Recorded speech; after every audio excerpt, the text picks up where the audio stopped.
So here's the thing: since their inception in the late 19 teens, right, the tank has been told we've been told it's been irrelevant and outdated and useless on a battlefield multiple times, and it keeps coming back because it's going to continue to come back because it's a vital part of large scale combat operations. And so anything that you've got that is again broad in scope, you're going to have some type of force that is better armored.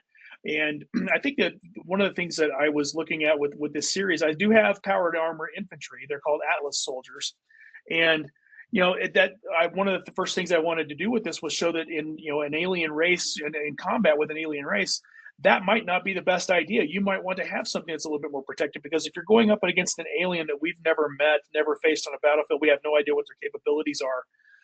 We could be very surprised very quickly. So you're going to want to have something that's got a little bit more, power, a little bit more protection, and that's the tank. And the arguments about the tank being susceptible to drones and UAVs and all these other things, yes, it is.